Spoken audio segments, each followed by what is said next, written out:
The Mark 41 Vertical Launch System, VLS, is one of the most influential naval weapon systems developed since the end of the Cold War. Designed by the United States and now deployed by numerous allied navies around the world, the Mark 41 provides warships with a flexible, modular, and highly scalable missile launching capability. Rather than being dedicated to a single weapon type, the system serves as a universal launcher capable of accommodating a wide range of missiles for air defense, ballistic missile defense, anti-submarine warfare, land attack, and anti-ship missions. The U.S. Navy is slated to dispossess a large number of these cells. In this video, Defense Updates analyzes how U.S. Navy will lose crucial Mark 41 VLS cells with the impending absence of Ticonderoga cruisers. Before we proceed, a word on NordVPN, which is one of the most trusted and fastest VPN brand that has a no-log policy validated by Deloitte. NordVPN provides a 256-bit encrypted tunnel that protects your privacy and also enables you to access contents that are blocked based on geolocation. Its threat protection system helps you avoid phishing, scams, and malware. NordVPN application is available for all the major platforms as well as browsers. Get an exclusive NordVPN deal with massive saving by going to nordvpn.com/defense or clicking the link in the description. It's risk-free with Nord's 30-day money-back guarantee.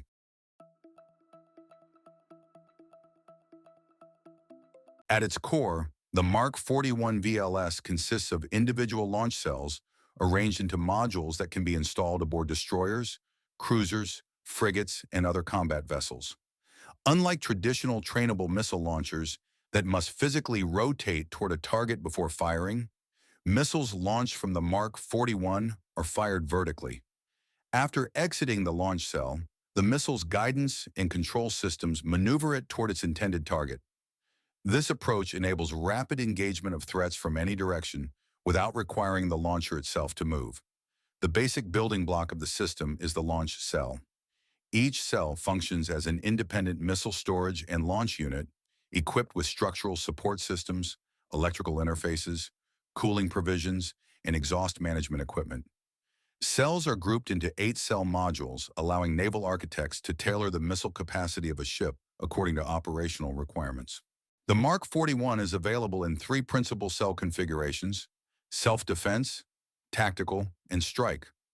The self-defense variant is designed for smaller missiles and is commonly used aboard frigates and amphibious ships. The tactical version provides greater depth and can accommodate medium-sized missiles such as the Standard Missile family. The strike-length cell, the largest configuration, measures approximately 7.7 meters in depth and can accommodate long-range weapons including the Tomahawk land attack cruise missile and ballistic missile defense interceptors. Because strike-length cells can launch virtually all missiles compatible with the Mark 41 family, they are often considered the most versatile option. One of the defining characteristics of the Mark 41 is its plug-and-fight architecture.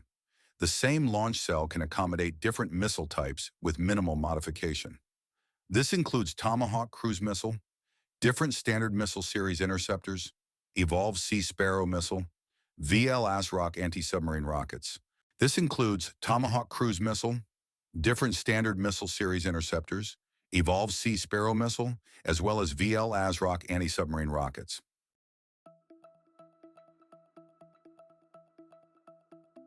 The Ticonderoga-class guided missile cruisers represented the most heavily armed surface combatants ever fielded by the U.S. Navy.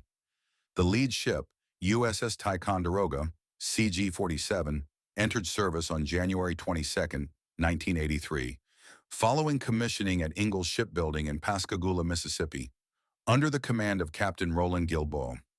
A total of 27 cruisers were built between 1980 and 1994. The first 5 vessels were equipped with the older Mark 26 twin-arm missile launchers. Beginning with USS Bunker Hill, CG-52, commissioned in 1986, the class adopted the Mark 41 vertical launch system, dramatically expanding missile capacity and operational flexibility. Each of these later ships carried 122 Mark 41 VLS cells, enabling them to field a diverse mix of weapons tailored to multiple mission sets. A representative Ticonderoga loadout includes 12 SM-6, 3 SM-2ER, 56 SM-2MR, 12 ESSMs, 10 SM-3 interceptors, 32 Tomahawks, 6 VLS rocks. The Navy announced in 2022 its intention to retire the remaining 22 TICONDEROGA-CLASS cruisers by 2027. However, Congress repeatedly intervened through provisions in successive National Defense Authorization Acts, preventing several early retirements. By 2024, the Navy adjusted its plans and elected to retain 3 modernized ships: USS Gettysburg, CG-64, USS Chosin, CG-65, and USS Cape St. George, CG-71, keeping them in service through 2029. Despite those extensions, the class is approaching the end of its remarkable 4-decade career.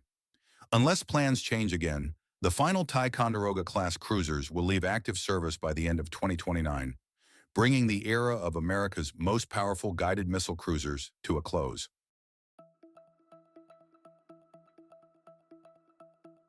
Currently, the U.S. Navy is effectively replacing the Ticonderoga class with the Flight III Arleigh Burke destroyer. In many respects, the newer ship is a significant technological improvement. Its AN-SPY-6 radar offers substantially greater sensitivity, tracking capacity, and ballistic missile defense performance than the systems carried by the aging cruisers. However, despite these advances, the Flight III design carries only 96 Mark 41 vertical launch system cells. This outcome was not part of the Navy's original long-term plan. During the 2010s, the service intended to preserve much of its cruiser force through the Cruiser Modernization Program. Under this initiative, the remaining Ticonderoga-class vessels would undergo extensive hull, mechanical, electrical, and combat system upgrades, allowing them to remain operational for approximately 4 decades. The effort ultimately encountered mounting difficulties.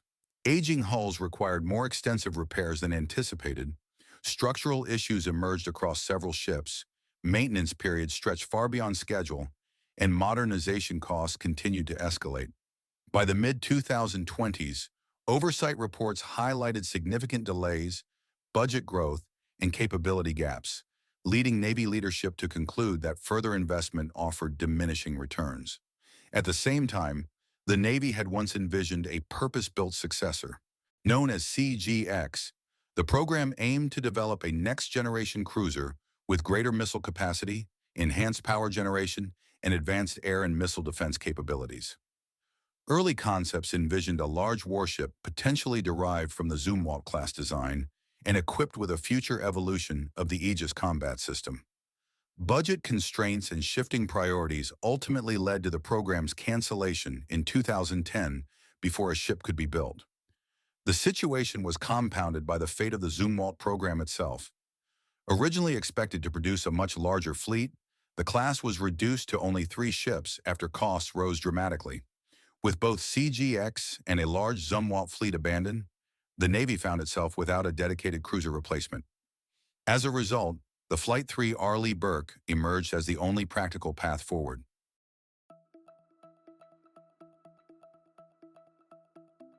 From 2022 to 2029, the U.S. Navy is losing 22 multiple 122, that is 2,684 cells. Even with 1-to-1 replacement with Arleigh Burkes, the net loss will be 122 minus 96 multiple 22, that is 572 cells. The timing of this transition is far from ideal. As the Navy retires its Ticonderoga-class cruisers, it is also in the process of losing 4 Ohio-class guided missile submarines. Each SSGN can carry up to 154 Tomahawk cruise missiles, meaning their departure removes another 616 launch cells worth of strike capacity from the fleet. This reduction comes amid growing concerns about missile expenditure rates in a potential high-intensity conflict. Senior U.S. military officials have repeatedly warned that modern naval warfare could rapidly deplete inventories of expensive interceptors as ships defend themselves against large-scale missile salvos and drone attacks. The challenge is no longer simply launching missiles, but sustaining combat operations once magazines begin to empty. To address part of the problem, the Navy has been experimenting with new methods of rearming warships at sea. In late 2024, USS Chosin tested the Transferable Reload at Sea method, TRAM, a prototype system intended to allow vessels to replenish their vertical launch system cells without returning to port. Several other initiatives are also underway. Littoral combat ships are being equipped with naval strike missiles to enhance their offensive reach. Production of the dual-use SM-6 interceptor continues to expand, and the Maritime Strike Tomahawk program is transforming the Tomahawk from a purely land attack weapon into a long-range anti-ship missile. While each of these efforts strengthens combat effectiveness, none addresses the underlying issue of shrinking launch capacity. In any major conflict, the U.S. Navy's ability to project power, defend carrier strike groups, intercept ballistic missiles, and conduct long-range strikes depends heavily on the missile inventory housed within its VLS-equipped ships and submarines. As older platforms leave service and replacement programs struggle to match their magazine depth, questions remain about whether the fleet will possess sufficient missile capacity for a prolonged, high-intensity war.